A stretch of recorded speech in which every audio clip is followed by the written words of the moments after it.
ബൈബിളിലൂടെ ഒരു തീർത്ഥാടനം എന്ന ബൈബിൾ പഠന വേദിയിലേക്ക് ഏവർക്കും സ്വാഗതം.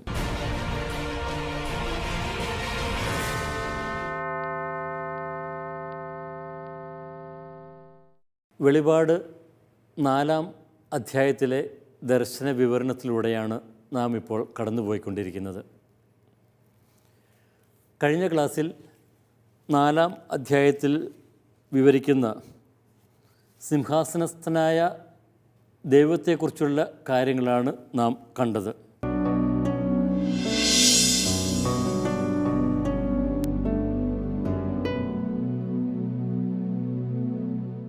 സ്വർഗസ്ഥനായ സിംഹാസനസ്ഥനായ ദൈവം തന്നെയാണ് യഥാർത്ഥത്തിൽ ഈ പ്രപഞ്ചത്തിൽ ഭരണം നടത്തുന്നത് എന്ന് നാം കണ്ടു.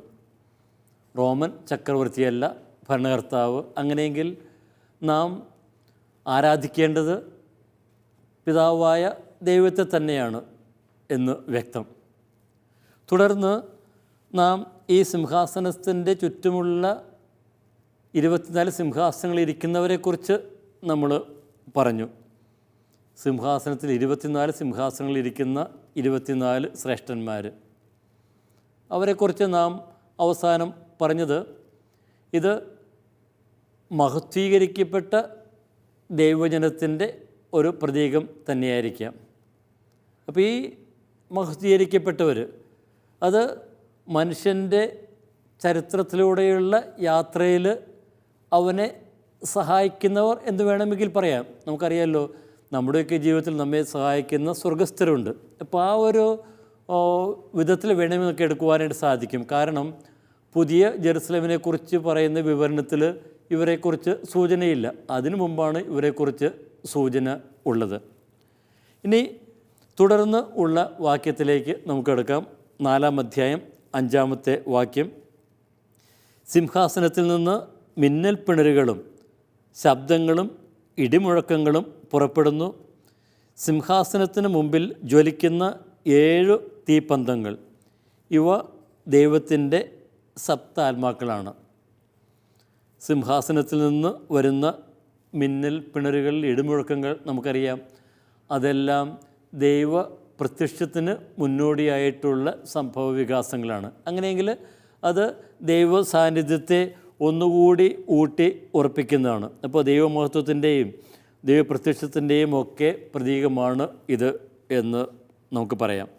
ഇനി സിംഹാസനത്തിന് മുമ്പ് ജ്വലിക്കുന്ന 7 തീപ്പന്തങ്ങൾ, സിംഹാസനത്തിന് മുമ്പിലുള്ള 7 തീപ്പന്തങ്ങൾ, അതെന്താണ് അർത്ഥമാക്കുന്നത്? അത് ചിലരുടെയൊക്കെ കാഴ്ചപ്പാടിൽ അത് തോബത്തിൽ നിന്നുള്ള ഒരു വിവരണത്തിൻ്റെ ഒരു സൂചനയാകാം എന്ന് പറയുന്നു.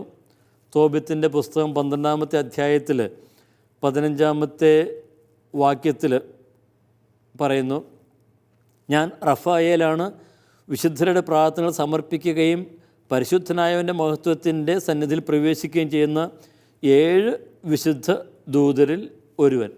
അപ്പോൾ ഈ ഒരു വാക്യം എടുത്തുകൊണ്ട് ഇത് ആ ദൂതരെ അല്ലെങ്കിൽ അതുപോലുള്ള സമാനമായിട്ടുള്ള ഒരു ദൂതരെ സൂചിപ്പിക്കുന്നു എന്ന് ചിലരൊക്കെ വ്യാഖ്യാനിക്കുന്നുണ്ട്. പക്ഷേ അതാകാനായിട്ട് യാതൊരു സാധ്യതയുമില്ല. കാരണം ഇവർ ഈ ദൂതർ സിംഹാസനത്തിൻ്റെ മുന്നിൽ തന്നെ ഉള്ളവരാണ്. അപ്പോൾ അത് അർത്ഥമാക്കുന്നത് അത് പരിശുദ്ധാത്മാവിനെ തന്നെ ആയിരിക്കാം.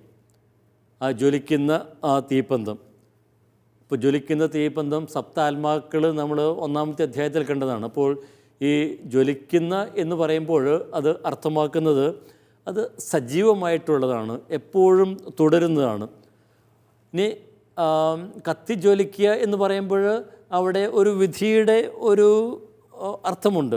അപ്പോൾ തിന്മയെ ഇല്ലായ്മ ചെയ്യുവാനായിട്ട് ഈ തീപ്പന്തങ്ങൾ സഹായിക്കുന്നു എന്ന് അർത്ഥമാക്കുക. അതായത് മനുഷ്യൻ്റെ തിന്മയെ ഉന്മൂലനം ചെയ്യുന്ന ആ ഒരു യാത്രയിൽ, ആ ഒരു പ്രക്രിയയിൽ ഈ ആത്മാവിൻ്റെ സാന്നിധ്യം ഉണ്ട് എന്ന് പറയാം. ഇത് ലോകമെമ്പാടും അയക്കപ്പെടുന്നു എന്ന് പറയുന്നു. അതായത് സഭയെ പടുത്തുയർത്താനായിട്ട്, തിന്മയെല്ലാം ഉന്മൂലനം ചെയ്ത് സഭയെ പടുത്തുയർത്താനായിട്ടാണ് ലോകമെമ്പാടും അയക്കപ്പെടുന്നത്. അപ്പോൾ സ്വർഗം ലക്ഷ്യമാക്കിയുള്ള മനുഷ്യൻ്റെ യാത്രയിൽ സഹായിക്കുന്ന ദൈവിക ശക്തി തന്നെയായി നമുക്കിതിനെ കാണുവാനായിട്ട് സാധിക്കും. ഇനി തുടർന്ന് പറയുന്ന ഭാഗം 6-ാമത്തെ വാക്യത്തിൽ, സിംഹാസനത്തിന് മുമ്പിൽ പളുങ്ക് സമാനമായ കണ്ണാടി കടൽ പോലെ. സിംഹാസനത്തിന് മുമ്പിൽ ഉള്ള പളുങ്ക് സമാനമായ കണ്ണാടിക്കടൽ, അതെങ്ങനെയാണ് നമ്മൾ മനസ്സിലാക്കേണ്ടത്? അപ്പോൾ അത് വ്യാഖ്യാനിക്കുക അത്ര എളുപ്പമൊന്നുമല്ല. അപ്പോൾ ഈ പളുങ്ക് സമാനമായിട്ടുള്ള കണ്ണാടിക്കടൽ എന്ന് പറയുമ്പോൾ നമ്മൾ പഴയ നിയമത്തിലുള്ള ചില സൂചനകളിലേക്ക് നമുക്കൊന്ന് കടന്നു ചെല്ലേണ്ടതായിട്ടുണ്ട്. അപ്പോൾ ദൈവം ഈ പ്രപഞ്ചത്തെ സൃഷ്ടിക്കുമ്പോൾ സ്വർഗവും ഭൂമിയും തമ്മിൽ ഉള്ള ആ ഒരു വിടവ്, അപ്പോൾ ആ ഒരു അവിടെയുള്ള ഒരു വിധാനം, അപ്പോൾ അതിൻ്റെ ഒരു സൂചന ഇപ്പോൾ ലൂക്കായുടെ സുവിശേഷത്തിൽ 16-ാം അധ്യായത്തിൽ ലാസറിൻ്റെ ആ ഉപമയിൽ നമ്മൾ കാണുന്നുണ്ട്, സ്വർഗവും ഭൂമിയും തമ്മിലുള്ള വിടവിനെ കുറിച്ചൊക്കെ പറയുന്നുണ്ട്. അപ്പോൾ അതിനിടയ്ക്കുള്ള ആ ഒരു ഭാഗത്തെ സൂചിപ്പിക്കുന്നു. പിന്നെ നമ്മൾ എസെക്കിയേലിൻ്റെ പുസ്തകത്തിൽ 1-ാമത്തെ അധ്യായം, അവിടെയുള്ള സൂചന ഇവിടെ നമുക്ക് പ്രയോജനപ്പെടും. എസെക്കിയേലിൻ്റെ പുസ്തകം 1-ാം അധ്യായം 26-ാമത്തെ വാക്യത്തിലേക്ക് ഞാൻ കടക്കുന്നു. 22 മുതലുള്ള കാര്യങ്ങൾ പിന്നീട് നിങ്ങൾ സമയം കിട്ടുമ്പോഴൊന്ന് വായിച്ച് നോക്കുക. 26-ാമത്തെ വാക്യത്തിൽ, അവയുടെ തലയ്ക്ക് മുകളിലുള്ള വിധാനത്തിന് മീതെ ഇന്ദ്രനീല കല്ല് പോലെയുള്ള സിംഹാസനത്തിൻ്റെ രൂപം ഉണ്ടായിരുന്നു. ഓക്കെ, അപ്പോൾ ഈ ഇന്ദ്രനീല കല്ല് പോലെയുള്ള സിംഹാസനം ഈ വിധാനത്തിന് മുകളിലാണ് എന്ന് നമുക്ക് കാണാം. ഇനി അതുപോലെ തന്നെ പുറപ്പാട് പുസ്തകത്തിൽ 24-ാം അധ്യായത്തിൽ 10-ാമത്തെ വാക്യത്തിൽ, സീനായ് മലയിൽ ദൈവത്തിൻ്റെ പാദത്തിന് കീഴിലുള്ള പ്രകാശതുല്യമായ ഇന്ദ്രനീല കൽത്തളത്തെക്കുറിച്ച് പറയുന്നുണ്ട്. അവർ ഇസ്രായേലിൻ്റെ ദൈവത്തെ കണ്ടു, ആകാശതുല്യം പ്രകാശമാനമായ ഇന്ദ്രനീല കൽത്തളം പോലെ എന്തോ ഒന്ന് അവിടുത്തെ പാദങ്ങളുടെ താഴെ കാണപ്പെട്ടു. അപ്പോൾ അത് സീനായ് മലയിൽ വെച്ചുള്ള ആ ഒരു ദൃശ്യമാണ്. അപ്പോൾ അത് നമുക്ക് ഇസ്രായേലിൻ്റെ ആ പുറപ്പാട് യാത്രയുമായിട്ട് വേണമെങ്കിൽ ബന്ധിപ്പിക്കാവുന്നതാണ്. അപ്പോൾ നമുക്കറിയാം, ഇസ്രായേൽ ജനം ചെങ്കടൽ കടന്നാണ് അവിടേക്ക് വരുന്നത്. അപ്പോൾ ഈ പളുങ്ക് കടൽ എന്ന് പറയുന്നത് രക്ഷയിലേക്ക് നയിക്കുന്ന ആ ഒരു കടൽ എന്ന് വേണമെങ്കിൽ നമുക്ക് വിശേഷിപ്പിക്കാം. അപ്പോൾ പളുങ്ക് കടൽ വെളിപാട് 15-ാം അധ്യായത്തിൽ 2-ാമത്തെ വാക്യത്തിൽ പളുങ്ക് കടലിൽ നിൽക്കുന്ന ദൈവജനത്തെക്കുറിച്ച് സൂചിപ്പിക്കുന്നുണ്ട്. അപ്പം അങ്ങനെയെങ്കിൽ ഇവിടെയുള്ള ആ പളുങ്ക് കടൽ അത് ചെങ്കടലിൻ്റെ ഒരു സ്വർഗീയ രൂപമാകാം. ഇനി ദൈവജനം ഈ കടന്നു വരുന്ന ഈ കടൽ, അത് റഷ്യയിലേക്ക് കടന്നു വരുന്ന ഒരു കടൽ വേണമെങ്കിൽ നമുക്ക് ഇതിനെ വിശേഷിപ്പിക്കുവാനായിട്ട് സാധിക്കും. അപ്പോൾ റഷ്യയുടെ ഒരു പരിസമാപ്തിക്ക് മുമ്പിലുള്ള ഒരു അവസ്ഥയുടെ സൂചനയാണ് ഇവിടെ കാണുന്നത്. അപ്പോൾ സീനായ് മലയിലുള്ള ആ ദൃശ്യവുമായിട്ട് ബന്ധപ്പെടുത്തി അപ്രകാരം നമുക്ക് വേണമെങ്കിൽ വ്യാഖ്യാനിക്കാവുന്നതാണ്. ഇനി തുടർന്ന് വരുന്ന 4 ജീവികളുടെ വിവരണം 5-ാമത്തെ വാക്യത്തിൽ, സിംഹാസനത്തിൻ്റെ മധ്യത്തിലും ചുറ്റിലുമായി 4 ജീവികൾ, അവയ്ക്ക് മുമ്പിലും പിമ്പിലും നിറയെ കണ്ണുകൾ. സിംഹാസനത്തിൻ്റെ മധ്യത്തിലും ചുറ്റിലുമായി 4 ജീവികൾ. ഇപ്പോൾ സിംഹാസനത്തിൻ്റെ ചുറ്റിലും മധ്യത്തിലും ചുറ്റിലുമായി, അപ്പോൾ അത് മിക്കവാറും അത് ഇപ്രകാരം നമുക്ക് വ്യാഖ്യാനിക്കാം.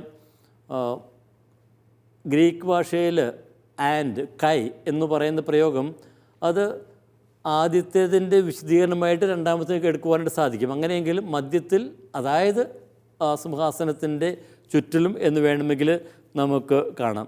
ഇപ്പോൾ ഇവിടെ വളരെ പ്രതീകാത്മകമായിട്ടുള്ള ഭാഷയിലാണ് ഈ 4 ജീവികളെ ഇവിടെ അവതരിപ്പിച്ചിരിക്കുന്നത്. അപ്പോൾ ഇവിടെ ഇത് അവതരിപ്പിക്കുവാനായിട്ട് പഴയ നിയമത്തിലുള്ള 2 വിവരണങ്ങൾ വെളിപാട് ഗ്രന്ഥകാരൻ എടുത്തിട്ടുണ്ട് എന്ന് വേണമെങ്കിൽ പറയാം. ഒന്ന്, യേശയ്യായുടെ പുസ്തകത്തിൽ 6-ാമത്തെ അധ്യായം, യേശയ്യ 6-ാം അധ്യായം 2-ാമത്തെ വാക്യം, അവിടുത്തെ ചുറ്റും സെറാഫുകൾ നിന്നിരുന്നു, അവയ്ക്ക് 6 ചിറകുകൾ വീതം ഉണ്ടായിരുന്നു. 2 ചിറകുകൾ കൊണ്ട് മുഖവും 2 കൊണ്ട് പാദങ്ങളും അവ മറച്ചിരുന്നു. 2 ചിറകുകൾ പറക്കാനുള്ളവയായിരുന്നു. അപ്പോൾ സെറാഫുകളുടെ ഒരു ചിത്രം.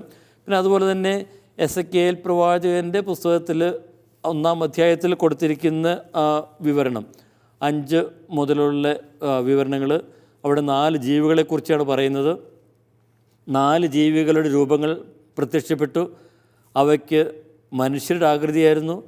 എന്നാൽ ഓരോന്നിനും 4 മുഖങ്ങളും 4 ചിറകുകളുമൊക്കെ ഉണ്ടായിരുന്നു. ഇപ്പോൾ തുടർന്ന് ഈ 4 ജീവികളെക്കുറിച്ച് പറയുന്നു. ഇനി 10-ാമത്തെ വാക്യത്തിൽ പറയുന്നു, 4നും മുൻഭാഗത്ത് മനുഷ്യൻ്റെ മുഖം, വലതുവശത്ത് സിംഹത്തിൻ്റെ മുഖം, ഇടതുവശത്ത് കാളയുടെ മുഖം, പിൻഭാഗത്ത് കഴുകൻ്റെ മുഖം. അപ്പോൾ വ്യത്യസ്തമായ ഓരോന്നിനും ഈ 4 മുഖങ്ങൾ ഉണ്ട് എന്ന് പറയുന്നു. അപ്പോൾ ഈ 2 വിവരണങ്ങൾ കൂട്ടിച്ചേർന്നുകൊണ്ടാണ് യോഹന്നാൻ ഇവിടെ ഈ 4 ജീവികളെ അവതരിപ്പിക്കുന്നത്. അപ്പോൾ സെറാഫുകളുടെ 6 ചിറകുകളുണ്ട്. പിന്നെ എസെക്കിയേലിൻ്റെ വിവരണത്തിലെടുത്തിരിക്കുന്ന 4 മുഖങ്ങൾ, അത് ഓരോ ജീവിക്കും ഓരോ മുഖം മാത്രമേ ഉള്ളൂ. അങ്ങനെയെങ്കിൽ വെളിപാടിൽ ഉള്ള ഈ വിവരണത്തിന് എസെക്കിയേലിൻ്റെ വിവരണവുമായിട്ട് സാമ്യമുണ്ട്, എന്നാൽ വ്യത്യാസവുമുണ്ട്. ഇനി ഈ 4 ജീവികൾ വെളിപാട് ഗ്രന്ഥത്തിൽ പല പ്രാവശ്യം പ്രത്യക്ഷപ്പെടുന്നുണ്ട്. ഉദാഹരണത്തിന് ഇവ ആരാധനാ ഗീതം തുടങ്ങുന്നതും ശ്രേഷ്ഠന്മാർ അത് തുടരുന്നതും അത് 4-ാം അധ്യായത്തിൽ 5-ാം അധ്യായത്തിൽ കാണുന്നു. പിന്നെ മുദ്രകൾ തുറക്കുമ്പോൾ അവർ ഉദ്ഘോഷിക്കുന്നു 6:1. പിന്നെ രക്ഷിക്കപ്പെട്ടവരോടുകൂടെ സിംഹാസന സമീപം നിൽക്കുന്നു 7-ാം അധ്യായത്തിൽ 11-ാമത്തെ വാക്യം. ഭൂമിയുടെ മേൽ ക്രോധം വിളിച്ചു വരുത്തുന്നു, ക്രോധത്തിൻ്റെ പാത്രങ്ങൾ ദൂതർക്ക് കൊടുക്കുന്നു, അത് 19-ാം അധ്യായത്തിൽ 7-ാമത്തെ വാക്യത്തിൽ കാണുന്നു. പക്ഷേ പുതിയ ജെറുസലേമിലേക്ക് വരുമ്പോൾ ഇവയെ നമ്മൾ കാണുന്നില്ല. അപ്പോൾ ഈ 4 ജീവികളെ നമുക്ക് എപ്രകാരം മനസ്സിലാക്കുവാനായിട്ട് സാധിക്കും? അപ്പോൾ ആദ്യം സൂചിപ്പിച്ചതുപോലെ ഇത് സിംഹാസനത്തിൻ്റെ ചുറ്റിലുമായി നിൽക്കുന്നത്. അപ്പോൾ മധ്യത്തിൽ എന്നത് സിംഹാസനത്തിൻ്റെ ചുറ്റിലും നിൽക്കുന്നു എന്ന് പറയുമ്പോൾ ദൈവത്തോട് ചേർന്ന് നിൽക്കുന്നു എന്ന് വേണമെങ്കിൽ നമുക്ക് മനസ്സിലാക്കാം. അപ്പോൾ ദൈവത്തോട് ചേർന്ന് നിൽക്കുന്ന ശക്തികളാണ് ഇവ. ഇനി നിറയെ കണ്ണുകൾ എന്ന് പറയുമ്പോൾ അത് സത്താത്മാക്കളാകുന്ന 7 കണ്ണുകൾ. അപ്പോൾ നിറയെ കണ്ണുകൾ അത് പൂർണ്ണ ജ്ഞാനത്തിലെ ആത്മാവിൻ്റെ ശക്തി നിറഞ്ഞിരിക്കുന്നു എന്ന് വേണമെങ്കിൽ നമുക്ക് ഇവയെ മനസ്സിലാക്കാം. പിന്നെ കണ്ണുകൾ എന്ന് പറയുന്നത് ജാഗ്രതയെ സൂചിപ്പിക്കുന്നതാണ്. അപ്പോൾ ഈ വളരെ ജാഗ്രതയോടെ നിൽക്കുന്ന ജീവികൾ. ഇനി ഇവ സ്വർഗീയ തലത്തെയും ഭൗമിക തലത്തെയും ബന്ധിപ്പിക്കുന്നു എന്നും നമുക്ക് പറയാം. ഇനി ഇവയുടെ ചിറകുകൾ അത് ഈ ചിറകുകൾ എന്തിനാണ്? പറക്കാൻ ഉപയോഗിക്കുന്നു. ശീഘ്ര ചലനമാണ് അവയ്ക്കുള്ളത്. അപ്പോൾ മനുഷ്യകുലത്തെ ദൈവിക തലത്തിലേക്ക് ഉയർത്തുന്നു എന്ന് വേണമെങ്കിൽ നമുക്ക് ഇതിനെ മനസ്സിലാക്കുവാൻ സാധിക്കും. ഇനി ഈ 4 വ്യത്യസ്ത ജീവികൾ അതെന്തിനെ ആണ് പ്രതിനിധീകരിക്കുന്നത്? പിന്നെ ഒത്തിരിയേറെ വ്യാഖ്യാനങ്ങൾ പലരൊക്കെ കൊടുക്കുന്നുണ്ട്. ചിലരൊക്കെ വളരെ ലൗകികമായിട്ടുള്ള വ്യാഖ്യാനങ്ങളാണ് കൊടുക്കുന്നത്. ഉദാഹരണത്തിന് ചിലർ പറയും ഇത് 4 കാലങ്ങളെ സൂചിപ്പിക്കുന്നെന്ന് പറയും. അല്ലെങ്കിൽ ഈ വാനനിരീക്ഷണവുമായി ബന്ധപ്പെട്ട് ചില ഈ 4 രൂപങ്ങളെയും അവർ എടുക്കുന്നവരൊക്കെ ഉണ്ട്. അപ്പോൾ അതിനെ പ്രതിനിധീകരിക്കുന്നു എന്ന് പറയുന്നവരുമുണ്ട്. ഇനി ഈ 4 ജീവികൾക്ക് പിന്നെയും ചില അർത്ഥം കൊടുക്കാവുന്നത്, ഈ 4 ജീവികൾ ഈ ഒന്ന് വനത്തെയും വേറൊന്ന് കൃഷിഭൂമിയെയും, സിംഹം എന്ന് പറയുന്നത് വനത്തിൽ ജീവിക്കുന്നതാണ്. പിന്നെ കാള അത് കൃഷിയുമായിട്ട് ബന്ധപ്പെട്ടിരിക്കുന്നപ്പോൾ കൃഷിഭൂമിയെ സൂചിപ്പിക്കുന്നു. പിന്നെ മനുഷ്യൻ്റെ നൈസർഗിക ഇടം. പിന്നെ കഴുകനെന്ന് പറയുമ്പോൾ അത് ആകാശ തലത്തിൽ ഉള്ളതാണ്. അപ്പം അങ്ങനെയെങ്കിൽ ഇത് സർവ്വ പ്രപഞ്ചത്തെയും സൂചിപ്പിക്കുന്നതായിട്ട് ചിലർ സൂചിപ്പിക്കുന്നു. ഇനി ഇവയെ മാലാഖമാരുമായിട്ട് ബന്ധപ്പെടുത്തുവാനായിട്ട് നമുക്ക് സാധിക്കുകയില്ല. അപ്പോൾ അതിന് ഉള്ള കാരണങ്ങൾ ഇവിടെ കാണുന്നില്ല. ഇനി ഇവയ്ക്ക് നമുക്കൊക്കെ സുപരിചിതമായിട്ടുള്ള ഒരു കാര്യം, ഈ 4 രൂപങ്ങളും അത് സുവിശേഷങ്ങൾക്ക് നൽകിയിരിക്കുന്ന പേരുകളാണ്. അത് നമുക്കറിയാം, അത് സഭാപിതാക്കന്മാരുടെ വിവരണങ്ങളിൽ നിന്ന് എടുത്തിരിക്കുന്നതാണ്. ഉദാഹരണത്തിന് ഇരണേവൂസാണ് ആദ്യമായിട്ട് ഇത് സുവിശേഷന്മാരുടെ പ്രതീകമായിട്ട് ഉപയോഗിക്കുന്നത്. അപ്പോൾ അതിന് കാരണമുണ്ട്. അപ്പോൾ അദ്ദേഹത്തോട് ചോദിക്കുന്നു, ഏത് സുവിശേഷമാണ് ഏറ്റവും ആധികാരികമായിട്ടുള്ളത്. അപ്പോൾ അതിനുള്ള ഉത്തരമായിട്ടാണ് ഈ 4 സുവിശേഷങ്ങൾക്ക് വ്യത്യസ്ത രൂപങ്ങൾ കൊടുത്തിരിക്കുന്നത്. അപ്പോൾ 4നും അതിൻ്റേതായിട്ടുള്ള പ്രത്യേകതകളുണ്ട്. അതുകൊണ്ട് തന്നെ 4ഉം പ്രധാനപ്പെട്ടതാണ് എന്ന് തന്നെയാണ് അതിൽ നിന്ന് നാം മനസ്സിലാക്കേണ്ടത്. ഇനി നമുക്കൊക്കെ പരിചിതമായിട്ടുള്ള ആ പേരുകൾ അത് വിശുദ്ധ ജെറോമിൻ്റെ വ്യാഖ്യാനം അനുസരിച്ചാണ്. അപ്പോൾ വിശുദ്ധ ജെറോമിൻ്റെ വ്യാഖ്യാനം അനുസരിച്ചാണ് കഴുകൻ യോഹന്നാനെ പ്രതിനിധീകരിക്കുന്നത്. ഇരണേയൂസിൻ്റെ വ്യാഖ്യാനം അനുസരിച്ച് അത് മർക്കോസിൻ്റെ അടയാളമാണ്.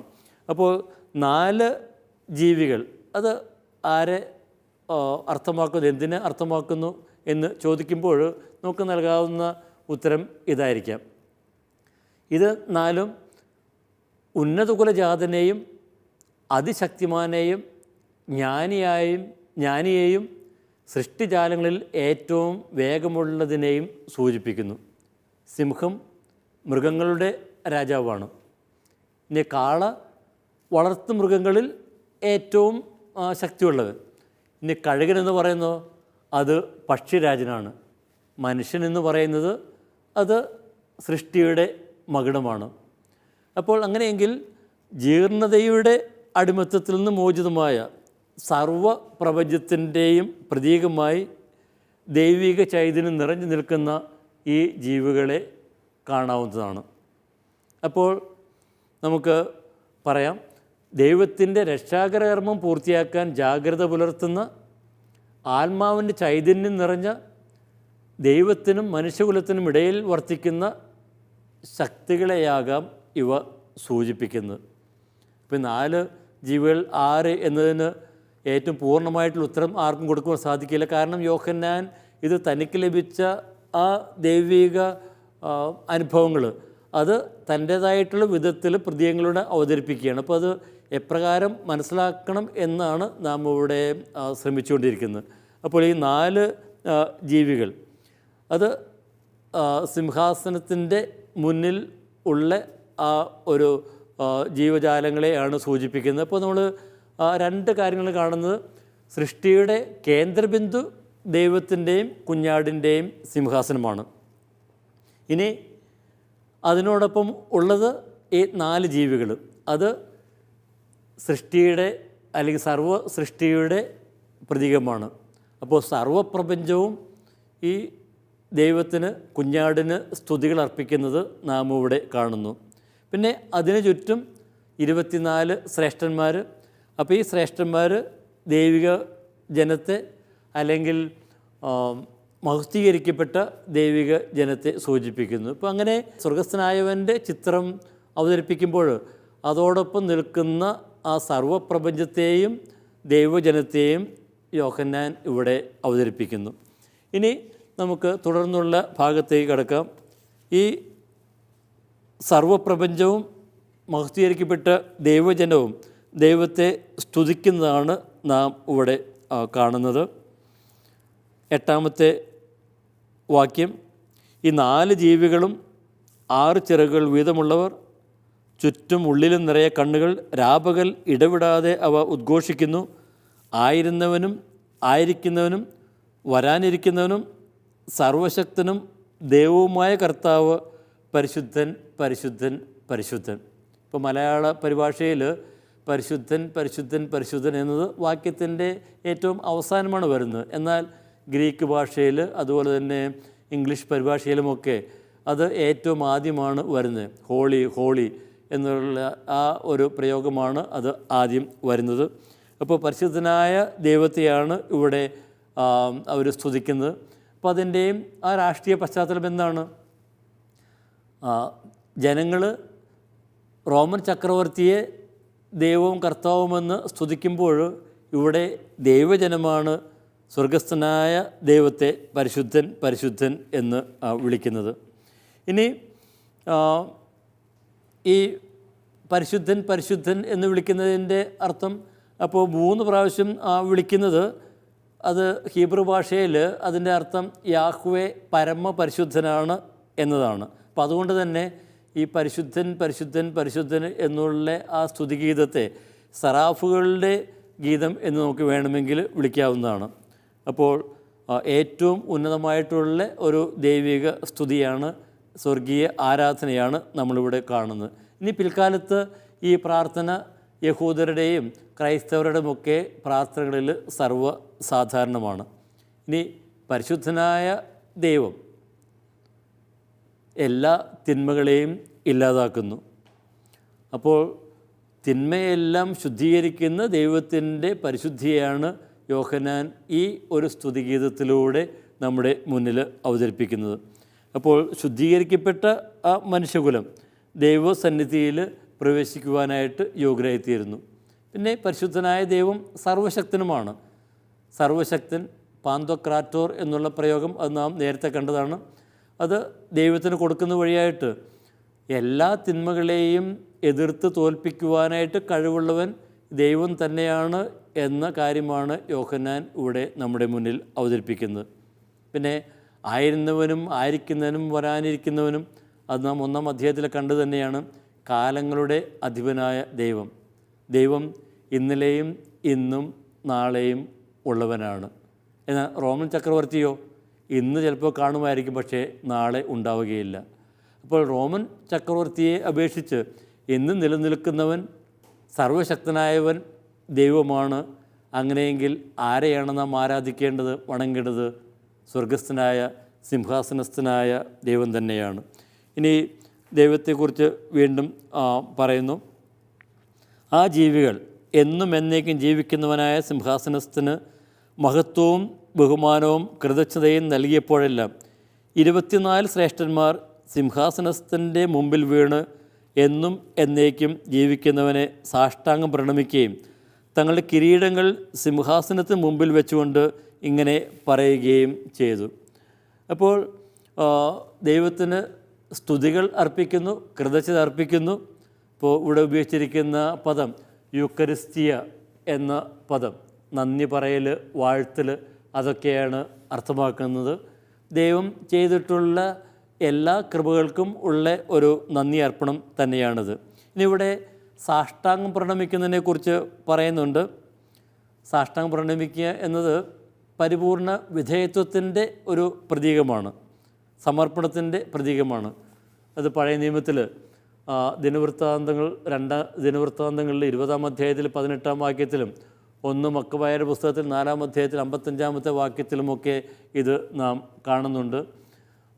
ജെറുസലം ദേവാലയ പ്രാർത്ഥനകളിലും നാം ചിലപ്പോഴൊക്കെ ഇത് കാണുന്നുണ്ട്.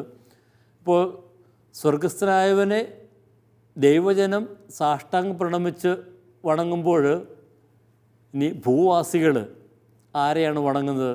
ഭൂവാസികൾ വണങ്ങുന്നത് അത് മൃഗത്തെയാണ്. 13-ാം അധ്യായത്തിൽ 4-ാമത്തെയും 8-ാമത്തെയും വാക്യത്തിലൊക്കെ നാം അത് കാണുന്നുണ്ട്. അപ്പോൾ സ്വർഗസ്ഥനായ ദൈവത്തെ വണങ്ങുവാനായിട്ടാണ് നാം വിളിക്കപ്പെട്ടിരിക്കുന്നത്. പിന്നെ ഇവിടെ പറഞ്ഞിരിക്കുന്ന ഒരു കാര്യം, ദൈവവും കർത്താവുമായവൻ. ദൈവവും കർത്താവുമായവൻ എന്നുള്ള പ്രയോഗത്തിൻ്റെ പ്രത്യേകത എന്താണ്?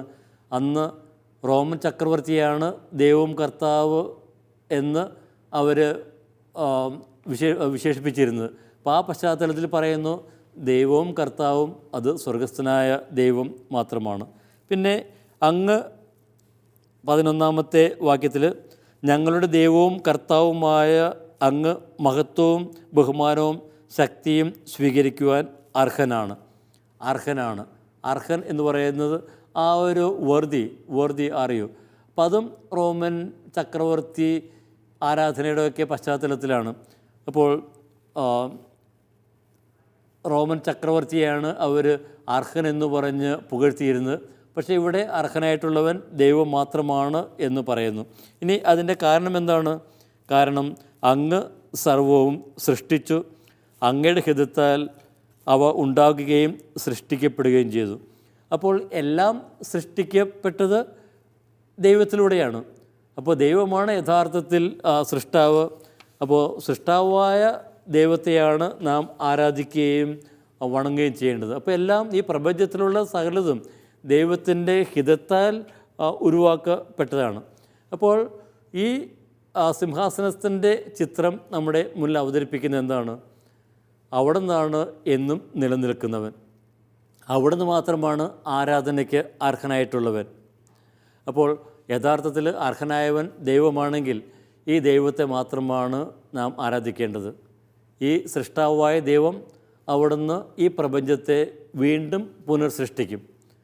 ഇപ്പോൾ മനുഷ്യകുലത്തിൽ ഇടയിലുള്ള സർവ്വപ്രപഞ്ചത്തിലുള്ള എല്ലാ തിന്മകളെയും ഉന്മൂലനം ചെയ്ത് ഈ പ്രപഞ്ചത്തെ വീണ്ടും സൃഷ്ടിക്കുന്നവൻ ദൈവം തന്നെയാണ് എന്നുള്ള ആ ഒരു വിശ്വാസമാണ് യോഹന്നാൻ ഈ 4-ാമത്തെ അധ്യായത്തിൽ വ്യക്തമാക്കുന്നത്. ഈ ദൈവത്തിലാണ് നാം ആശ്രയം വെക്കേണ്ടത് എന്ന് ദൈവജനത്തെ അദ്ദേഹം ഉദ്ബോധിപ്പിക്കുന്നു. തുടർന്നുള്ള കാര്യങ്ങൾ അടുത്ത ക്ലാസ്സിൽ നമുക്ക് കാണാം. അതുവരെ എല്ലാവർക്കും വണക്കം.